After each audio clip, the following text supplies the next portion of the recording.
నాకు రాజకీయ భిక్ష పెట్టింది రాజశేఖర రెడ్డి గారు. రాజశేఖర రెడ్డి గారు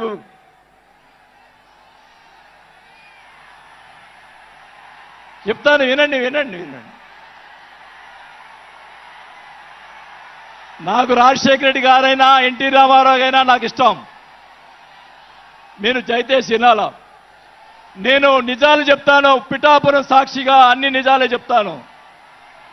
వినాలా, నాకు జరిగిన విషయాలు కూడా చెప్తాను.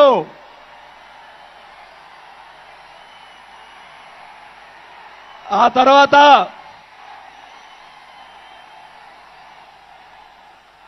ఆయన జగన్మోహన్ రెడ్డి గారు పార్టీ పెడితే రాజకీయ భిక్ష పెట్టాడు కాబట్టి నేను మంత్రి పదవి వదులుకొని ఆయన వెంట నడిచాను. నేను 4 సంవత్సరాలు మనోహర్ గారికి తెలుసు, 4 సంవత్సరాలు మంత్రి ఉంది నాకు. అయినా కానీ నాకు రాజకీయ భిక్ష పెట్టాడు కాబట్టి, మానవత్వం అనేది ఉంది కాబట్టి నేను ఆ రోజు ఆయనకి తలిచాను. కానీ ఏం జరిగింది, నాకు మంత్రి వదిలిపెడితే మంత్రి ఇచ్చి మంత్రి తీసేశాడు. అవన్నీ నేను కూడా బాధపడిన. నేను మంత్రి అనేది ఐ డోంట్ కేర్. ఆ రోజు 4 సంవత్సరాలకే వదిలిపెట్టాను. నేను ఒకటే చెప్తా ఉన్నా, మన వంశీ గారిని ఆయన చెప్పాడు కదా, మన ఈయన సినిమా యాక్టర్, ఆయన పేరేంటి, పోసాని మురళి గారు, వాళ్ళని అరెస్ట్ చేస్తే ఈయన పోయి జగన్మోహన్ రెడ్డి గారు పోయి వాళ్ళని పరామర్శిస్తాడు. నేను ఒకటే చెప్తా ఉన్నా, రఘురామకృష్ణరాజు గారిని నిన్ను ఏదో మాట్లాడితే ఆయన లోపల పెట్టించి కుదగొట్టించి కాలు చేతులు ఎర్రగొట్టించి లోపల పెట్టించావే. 17 సంవత్సరాలు ముఖ్యమంత్రిగా చేసినటువంటి చంద్రబాబు నాయుడు గారి కుటుంబాన్ని, భార్య గురించి మాట్లాడితే వాళ్ళకి బాధ కలగదా అని అడుగుతా ఉన్నా. ఆ రోజే నేను ఖండించాను, నేను అసెంబ్లీలో ఆ రోజే. అలాగే మన నాయకుడు పవన్ కళ్యాణ్ గారు, ఆయన గురించి మాట్లాడావు పోసాని మురళీకృష్ణ గారు. ఆయన కల్లైరు చేస్తుంటే లక్షలాది మంది జన సైనికులు నీకు తుప్పు తుప్పుగా రాలగొట్టేవాళ్ళు. ఆయన మౌనం వహించారు. నేనైతే చెప్తా ఉన్నా, కుటుంబాన్ని అలా మాట్లాడారు కాబట్టి వాళ్ళని 9 నెలలు, ఇంకా 9 నెలల తర్వాత అరెస్ట్ చేశారు. నేనైతే గవర్నమెంట్ ఇచ్చిన మరుసటి రోజే లాఠీతో రాలగొట్టించి లోపల వేయించేవాడిని కూడా ఈ సభకు అధ్యక్షత చేసుకుంటా ఉన్నా. చేసినటువంటి దుర్మార్గాలు ఎక్కడ పోవు, దుర్మార్గాలు ఎక్కడ పోవు. ఒకటే చెప్తా ఉన్నా, నేను 5 సార్లు ఎమ్మెల్యే, 2 సార్లు మంత్రి అయినా కూడా, నేను ప్రతిపక్షంలో ఉన్నప్పుడు కూడా మన నాయకుడు పవన్ కళ్యాణ్ గారు వైసీపీని ఒకరోజు అందరినీ తిడుతూ, ఒక బాలినేని శ్రీనివాసరెడ్డి గారు లాంటి మంచి వాళ్ళు ఉన్నారని చెప్పి ఆ రోజు చెప్పిన రోజే నేను జనసేనలో చేరి ఉండాలి అని కూడా తెలియజేసుకుంటా ఉన్నా. ఆ రోజు చేరకపోవటం నా దౌర్భాగ్యం. నేను ఈరోజు చెప్తా ఉన్నా, స్పీచ్ 9 నెలలు అయిపోయిందమ్మా ఇవ్వటం, అందువల్ల గొంతు ఇది అయిపోయింది. దయచేసి నేను మీ పిఠాపురం సాక్షిగా నిజాలే చెప్తా ఉన్నా. గవర్నమెంట్ వచ్చిన తర్వాత చిన్న చిన్న కార్యకర్తల మీద కేసులు పెట్టి లోపలేశారు. వాళ్ళని కాదండి లోపలేయాల్సింది, కోట్లు సంపాదించున్నారు. వాళ్ళని ఇంకా లోపలేలా, అదే నా బాధ. స్కాములు చేస్తున్నారు, కార్యకర్తలు పట్టించుకోలేదు. కోట్లు సంపాదించి ఈరోజు రకరకాలుగా మాట్లాడుతూ ఉన్నారు. పవన్ కళ్యాణ్ గారి గురించి మొన్న మాట్లాడాడు జగన్మోహన్ రెడ్డి గారు. ఏదో కౌన్సిలర్ అన్నాడు, ఏదో అన్నాడు.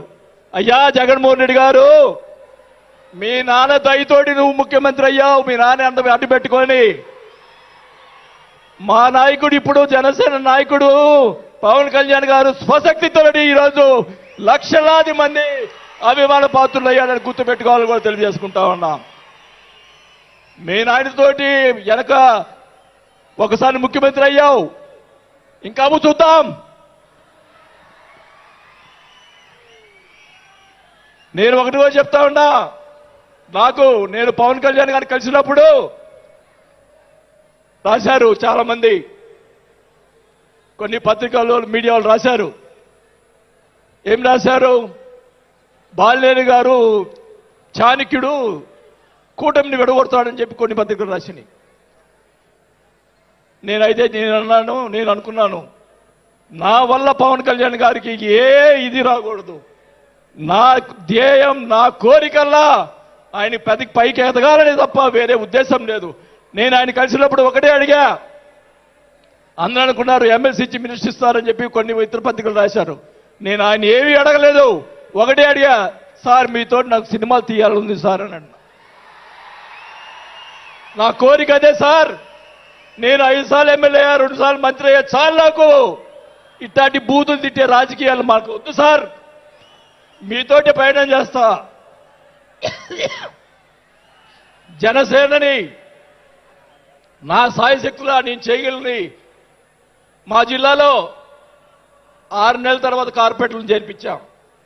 మీరు ఛాన్స్ ఇవ్వండి, మా జిల్లాలో జిల్లా పరిషత్తు అన్నీ కూడా జనసేన చేస్తానని కూడా మాకు తెలియజేసుకుంటా ఉన్నా. మాకు ఇవ్వండి ఛాన్స్. నన్ను ఆపద్దు. నాకు జరిగిన అన్యాయం మళ్ళా ఒకరోజు మీటింగ్లో చెప్తా. ఒకరోజు చెప్తే సరిపోదు, ఎందుకంటే టైం లేదు కాబట్టి. నాకు అన్యాయం జరిగిందని చెప్తా. జగన్మోహన్ రెడ్డి గారు చేసినటువంటి అన్యాయాలని చెప్తా, నాకు జరిగినటువంటి అన్యాయాలు. నేను ఒకటే చెప్తా ఉన్నాను సార్, మీకు కూడా దయచేసి జనసేన కార్యకర్తలు చూస్తున్నాను. అన్ని నియోజకవర్గాల్లో ఎమ్మెల్యేలని చాలా మంది గెలిపించారు, కార్యకర్తల్ని జనసేన వాళ్ళు పట్టించుకోవటం లేదు. దయచేసి చంద్రబాబు నాయుడు గారు, పవన్ కళ్యాణ్ గారు ఇద్దరు కూర్చొని ఒక ప్రెస్ మీట్ పెట్టి ఎమ్మెల్యేలందరికీ ఫిరాయించండి. జనసేన కార్యకర్తలు కూడా మీరు వాళ్ళకి రావాల్సినటువంటి రేషియో ప్రకారంగా వాళ్ళు కష్టపడి పనిచేశారు. ఇప్పుడు తెలియదు ఆ బాధ. రేపు ఎలక్షన్ తెలుస్తుంది. వాళ్ళు వాళ్ళు అడుగుతారు రేపు, దానికి సమాధానం చెప్పాల్సిన బాధ్యత ఆ ఎమ్మెల్యేలకు ఉంటుంది. కాబట్టి ఇద్దరు కూడా ఇప్పుడే వెంటనే అది చేస్తే మీకోసం ప్రాణాలు ఇచ్చేవాళ్ళు ఉన్నారు ఇక్కడ. అలాంటి వాళ్ళని మనం కాపాడుకోవాలి. కాబట్టి నేను ఇలా మాట్లాడుతున్నానని అనుకోకుండా మన నాయకుడు బాగుండాలని కోరుకోవాలి.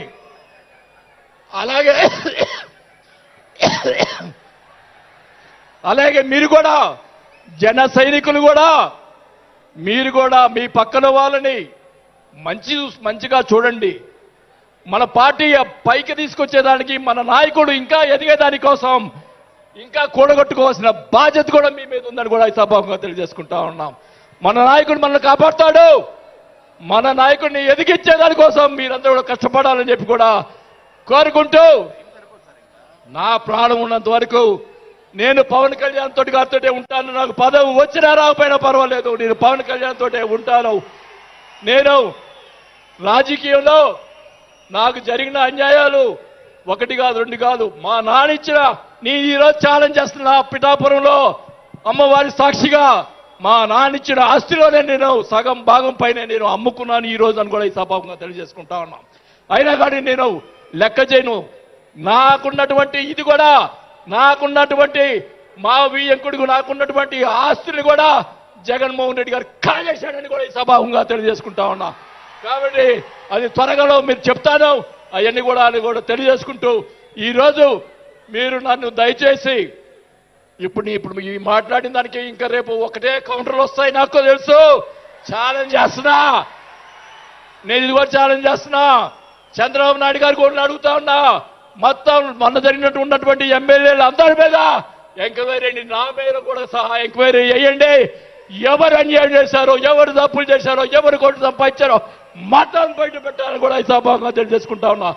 ఈ ఉక్రోషం, ఈ బాధ నాకు తెలుసు, మా కుటుంబానికి తెలుసు. మా కుటుంబం ఎంత ఇబ్బంది పడిందో నాకు తెలుసు. కాబట్టి పవన్ కళ్యాణ్ గారు ఆయన ప్రతిపక్షంలో ఉన్నప్పుడు కూడా బాలినేని లాంటి మంచి వాళ్ళు అని అన్నప్పుడే నాకు ఆ రోజు నేను చేరుండాల్సింది పవన్ కళ్యాణ్ గారిని.